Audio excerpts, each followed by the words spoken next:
Um abraço para você que nos acompanha aqui nas redes sociais de O Tempo. É dia de mais um episódio do Rotas da Bola, podcast e videocast totalmente dedicado ao futebol internacional, especialmente nesse momento, completamente dedicado à Copa do Mundo. Hoje é dia do episódio 4 e quem está aqui comigo é o narrador e apresentador Pedro Abílio. Tudo bem, Fred Jota? Tudo, e você? Tudo bem, Fred Jota, editor do Tempo Esporte. Estamos mais uma vez aqui para falar sobre Copa do Mundo. Já ouviu falar naquela frase, Fred, não julgue o livro pela capa? Algumas vezes, viu? Na Copa do Mundo a gente costuma pagar a língua, né? Uma outra expressão que é muito falada também. O assunto deste episódio 4, as zebras do Mundial. Copa do Mundo sempre tem aquela seleção que se destaca quando ninguém estava esperando, né? Aí acaba aparecendo um craque que ninguém conhecia, ou que poucas pessoas imaginavam que ele pudesse ter algum destaque individual, mas acima de tudo, né, grandes histórias surgem dessas histórias, né, das pequenas seleções na Copa do Mundo. Vamos falar um pouco então, né, sobre essas prováveis zebras, ou podemos dizer assim, né? A gente já fez um episódio voltado às seleções favoritas. Quem quiser acompanhar pode acessar as nossas plataformas, né, para ver que a gente vai separar o joio do trigo, né? A gente vai agora falar das seleções que não estiveram naquele outro episódio ou estiveram no finalzinho daquele outro episódio com alguma ressalva, né, Fred? Exatamente. E é normal, gente. Copa do Mundo, pra gente lembrar aqui rapidinho, para refrescar a cabeça. 2002. Um semifinalista foi a Turquia, outro semifinalista foi a Coreia do Sul. É mais comum do que vocês imaginam. Mais comum do que vocês imaginam. E isso que o Pedro falou, gente, é muito interessante porque a Copa do Mundo é mestre em fazer histórias de um torneio só. Seja de jogador ou seja de seleções. A Turquia, por exemplo, nunca mais voltou a jogar uma Copa do Mundo. E quase foi finalista, foi terceiro colocado naquela Copa. E teve zebra na final de 2018, né, Pedro? Não no resultado final, mas em quem estava lá. Né? É verdade. Ninguém acreditava, né, que a Croácia fosse ser uma das seleções que chegariam à decisão da Copa do Mundo, não naquele início de Copa, né? Porque a gente via uma Croácia com um trabalho mais recente, uma equipe que, com vários valores individuais, mas que a gente ainda não conhecia de fato a nível internacional o fator coletivo que a Croácia teve e principalmente o fator cérebro, né? Porque o Modric foi o motor e o diferencial, tanto que naquele ano acabou sendo eleito o melhor jogador do mundo.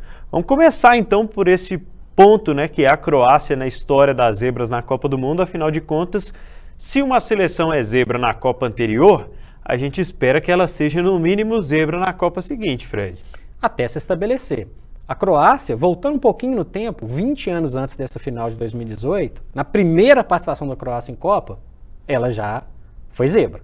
Eliminou a Alemanha, era aquela seleção do Šuker, todo mundo vai lembrar, o jogador mais destacado daquela geração.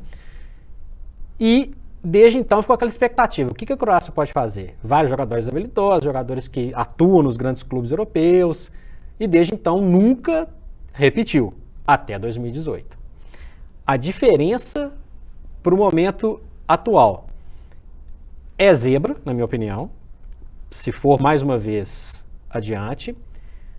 Tem um olhar um pouquinho diferenciado, porque é a última vice-campeã, nós vamos lembrar um pouquinho do que ele fez na Liga das Nações, mas tem um diferencial que eu acho importante. O Dalic chega, técnico da Croácia, com mais tempo no cargo. Na Copa anterior ele tinha um ano mais ou menos no comando e agora já assumiu esse ciclo de Copas no comando e isso traz uma estabilidade para o time.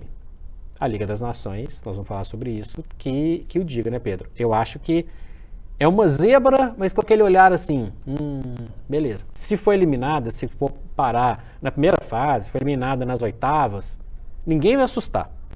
Mas se chegar uma semifinal de novo, eventualmente até uma final, aí sim assusta. Aí nesse caso é zebra. A Croácia liderou seu grupo na Liga das Nações, liderou o grupo também nas eliminatórias para a Copa do Mundo na Europa, né? O grupo mais fácil, claro, nas eliminatórias, mas na Liga das Nações ela ganhou da França, na França, por exemplo, né, Fred? E teve algumas mudanças, né? Acho que não muitas. A seleção da Croácia ela consegue manter um esquema, né? Já que o Dalic chegou em 2017, começa a implantar ali o seu esquema de jogo, tem a trinca de meio-campistas e sempre com 3 atacantes. ele perde o Mandzukic, né, que foi um grande jogador, que foi um atacante histórico para o Bayern de Munique, para a seleção croata, fez 3 gols em 2018, inclusive 3, vou falar que fez 4, né, porque na final de cabeça ele acabou abrindo o placar para a França, depois foi lá e fez um gol também. Mas sem o Mandzukic, confiança talvez ainda maior para o Perisic, né, que está ainda num ambiente novo nessa temporada. Né? Pois é, Perisic no Tottenham, ex-clube do Modric. Verdade. O Perisic que foi fundamental, especialmente na semifinal de 2018 contra a Inglaterra, fez o gol decisivo. Sim. Foi um jogador importante, é um jogador rodado. O Modric, a gente já falou dele em outros episódios aqui, dos candidatos a brilhar nessa Copa como um jogador bem cotado ali no balão de ouro, né, na bola de ouro da France Football. Perde o Mandzukic, mas ganha muito em experiência desses jogadores chaves. O Mandzukic é um jogador de força, um jogador importante dentro da área, um jogador brigador, mas o principal ponto daquela Croácia continua. É o cérebro. E o Modric é muito bom. E nesse período entre Copas, esse cérebro tem um auxiliar que para mim é muito importante, que é o Kovacic. Que o Kovacic, ele passa pelo Real Madrid, praticamente despercebido, e assume um grande papel no Chelsea. Nem foi a maior contratação da história do Chelsea, não.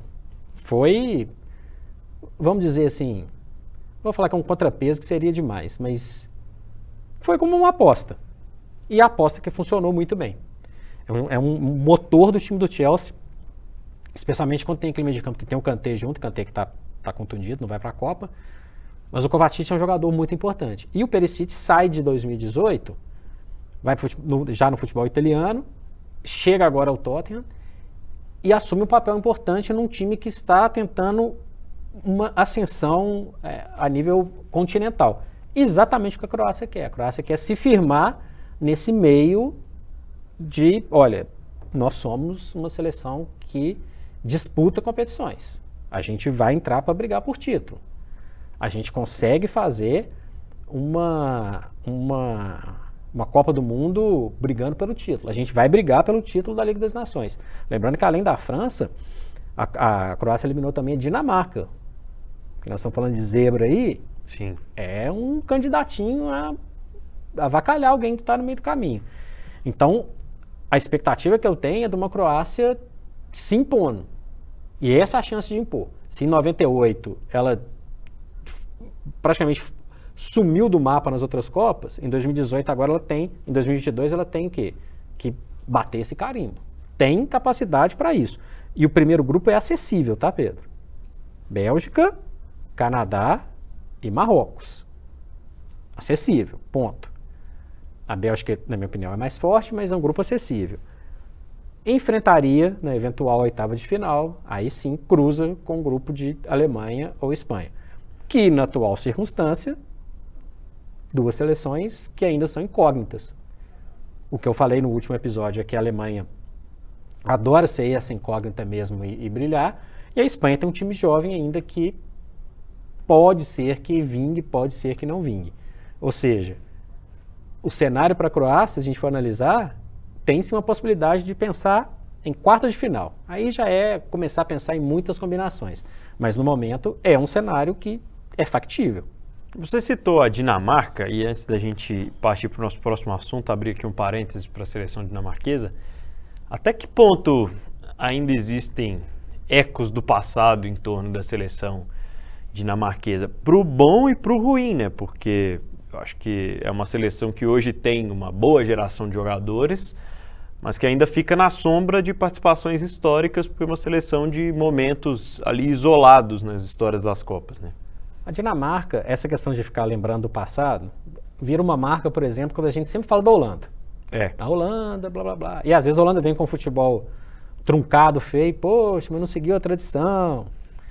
A Dinamarca, ela leva nas costas o peso de uma participação brilhante, a primeira de 86, com um time leve, um time do Laudrup, um time do Elk e Aer, jogadores que de muita técnica, muita velocidade, um time que fazia muitos gols, fazia muitos gols, era um time que fez 6-1 no Uruguai, na primeira participação em Copas do Mundo. E foi eliminado tomando 5 da Espanha. Em 98, a Dinamarca deu trabalho para o Brasil.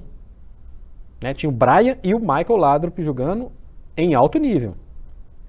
Tem jogadores hoje que são importantíssimos. Eriksen, Christensen, são jogadores que são rodados, experientes. Eu vejo a Dinamarca, ela entra nesse pacotinho de zebra, num patamar abaixo da Croácia. Mas hoje com um estilo de jogo próprio. 1986 já acabou, passou. Tá lá, século passado. 98 também passou. Hoje, a impressão que a Dinamarca passa, inclusive ficou na frente da França também na Liga das Nações, no mesmo grupo aí da Croácia, de uma seleção estável, uma seleção que não duvidaria se arrancasse aí um pontinho, uma eliminação de algum grandão. Ela tá nesse bolo de zebra. Seleção dinamarquesa, né? O Eriksen, que depois daquele problema no coração que ele sofreu na Eurocopa, se transferiu para o Manchester United como uma incógnita, né? Porque estava jogando uma prateleira abaixo, digamos assim, no futebol inglês.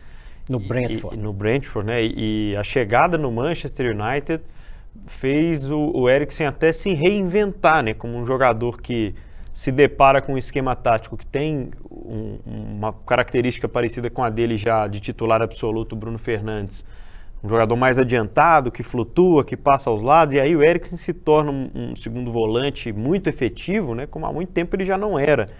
E um cara que tem crescido também nessa primeira parte de temporada 22-23 do futebol europeu.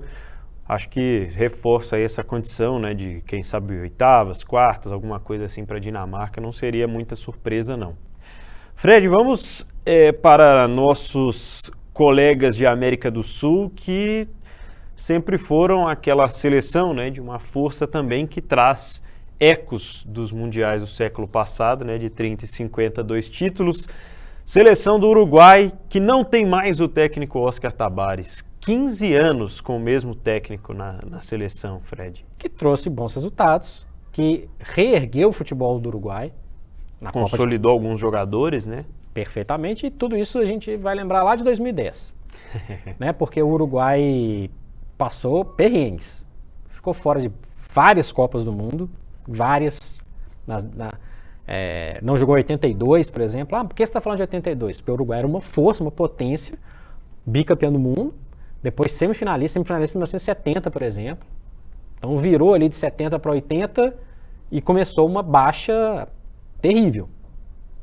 Quando se classificava para a Copa, era pela repescagem. Quando chegava na Copa, era eliminado na primeira fase.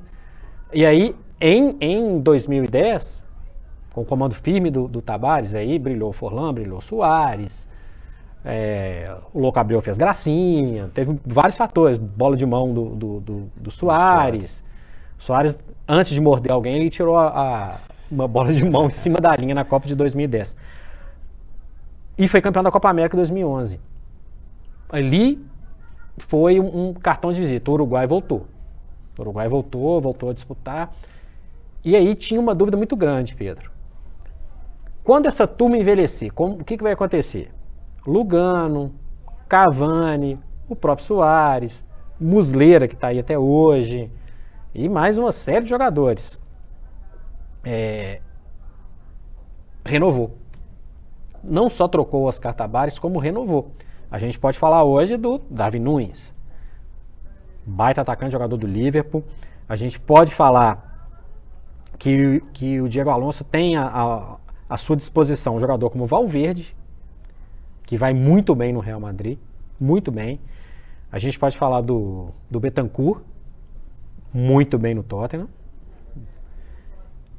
Dá para falar do Ronald Araújo, jogador do Barcelona, se contundiu até recentemente,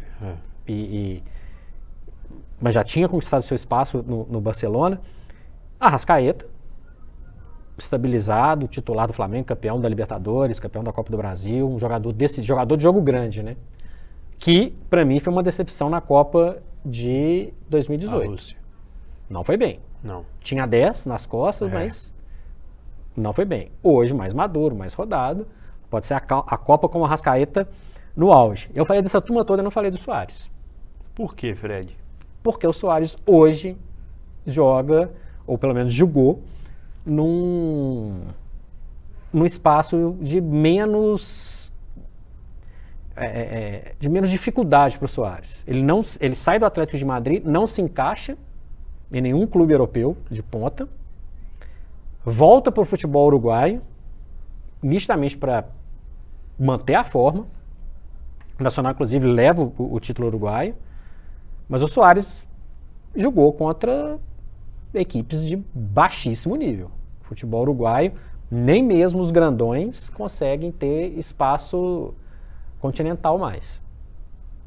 Há um bom tempo a Libertadores está aí pra gente ver. E ainda assim, não dá pra gente falar que ele teve grandes feitos no Nacional. É um baita jogador? Não tem dúvida. Ele tá fininho, inclusive. Última Copa do Suárez também. Assim como de outras estrelas. É um jogador importante para grupo, é um jogador importante tecnicamente, mas essa turma toda que eu falei, se você fosse contratar, Pedro Abelha, para o seu time hoje, você contrataria Darwin Núñez ou Luis Suárez? Darwin Núñez. É isso.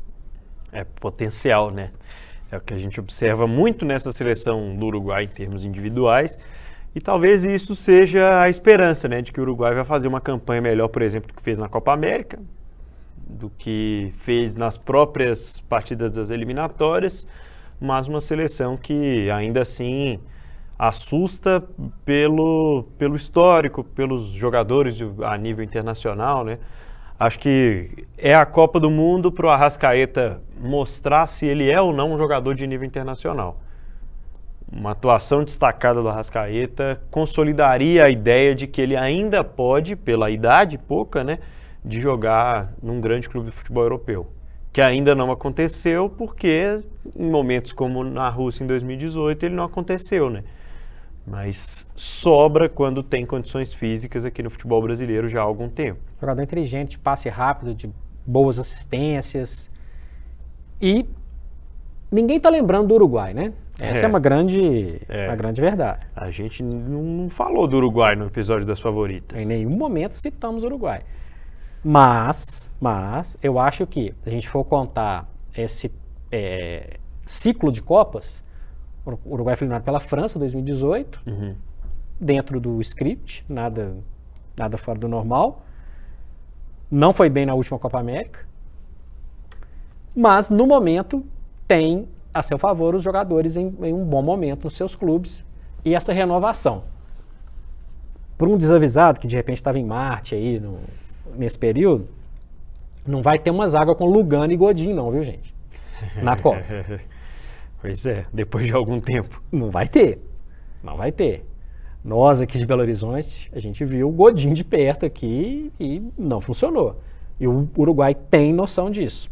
Então é importante quando muda o técnico também, quando entra o Diego Alonso, qual que é a diferença, Pedro? Ele também não está tão preso a esses caras do passado.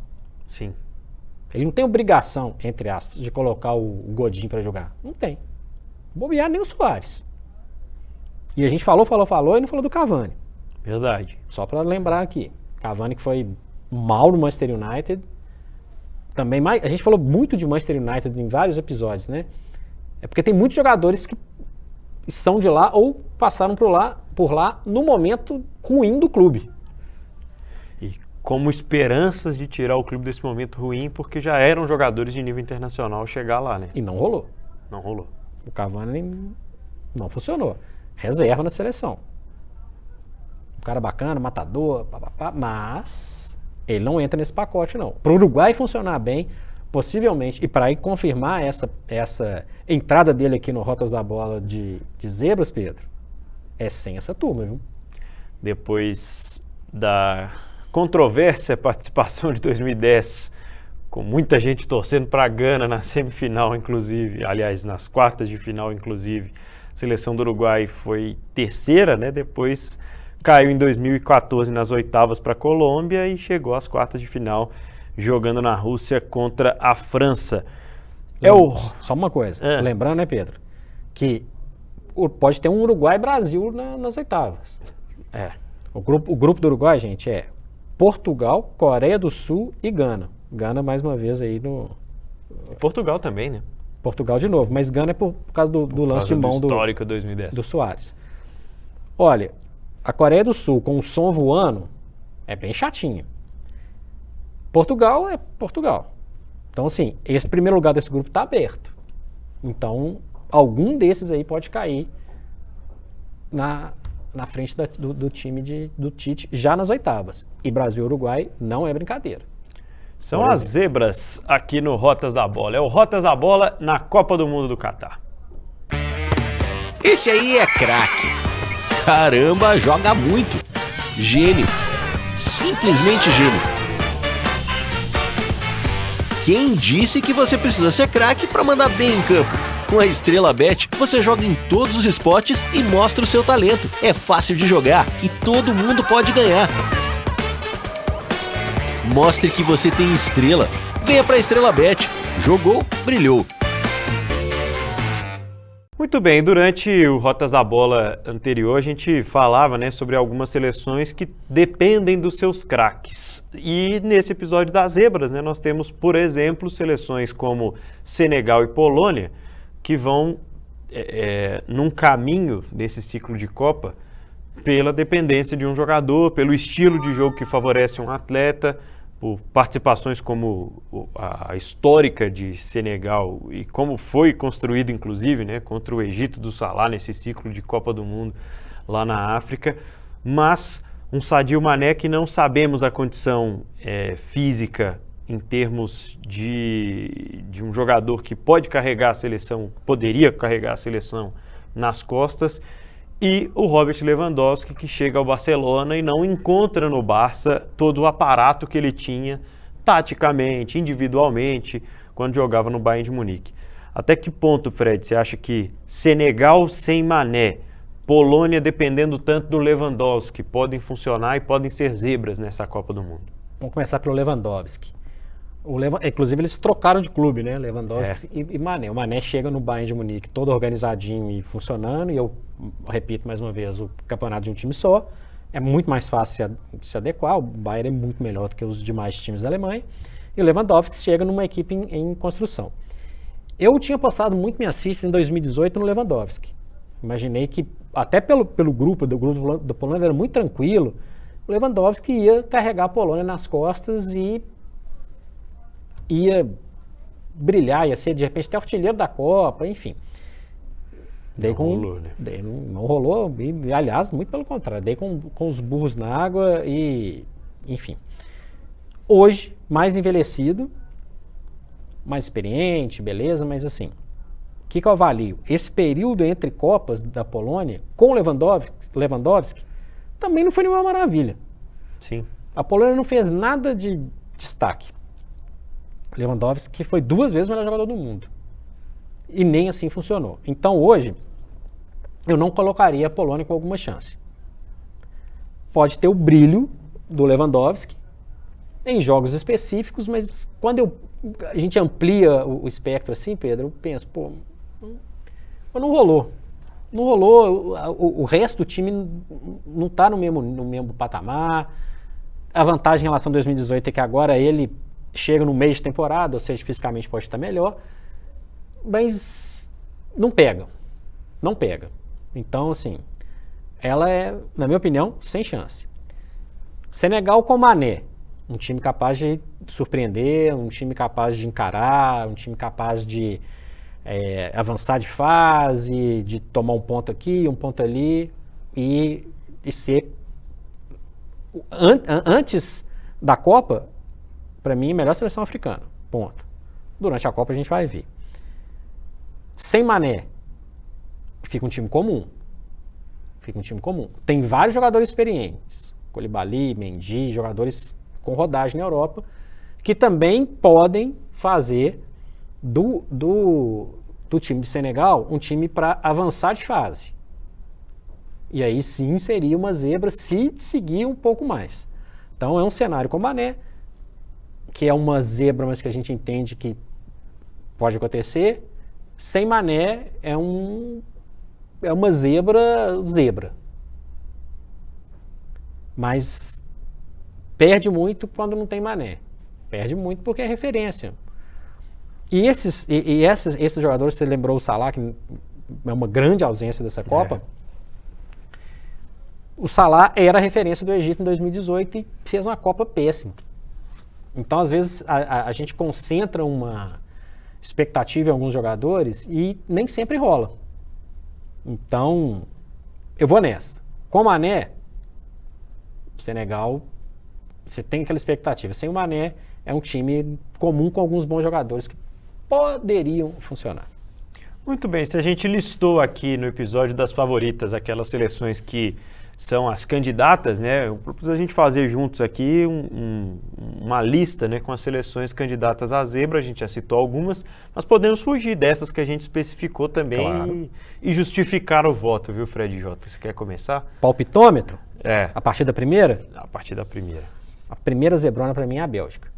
A Bélgica é zebra para você? É zebra. Zebra no sentido de conquista grande. Entendo.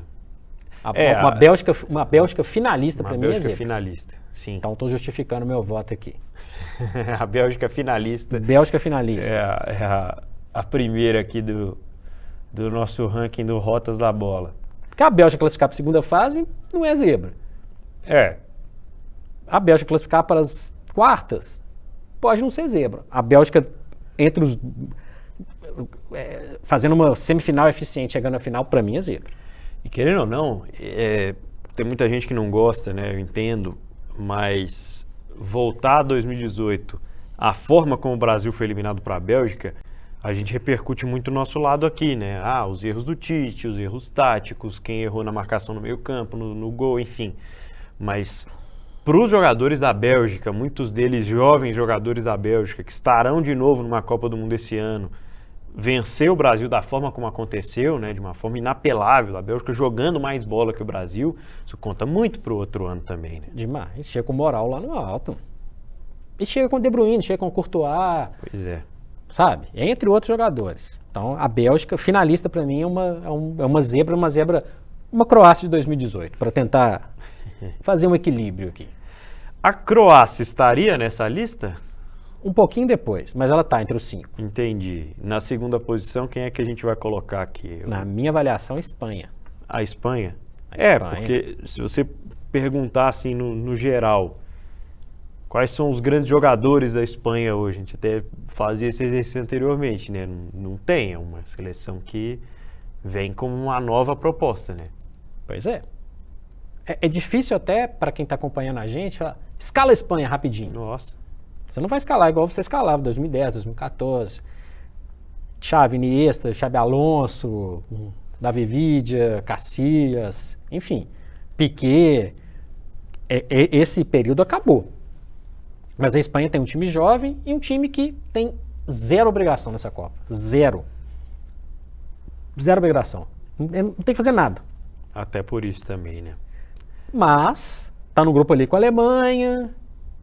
Eu falei da Bélgica, pode ter uma Bélgica e Espanha, inclusive, logo de cara. A Espanha avançar para mim, chegar entre os 4 para mim, zebra também. Muito bem. Quem está na próxima, na sequência dessa lista aí, hein, Fred? Já coloca a Croácia. Você acha que tem espaço para o Uruguai aí nesse meio? Tem espaço para... Aí eu acho que aí é uma zebrona para mim, é a Dinamarca, que eu citei ela, e acho que ela...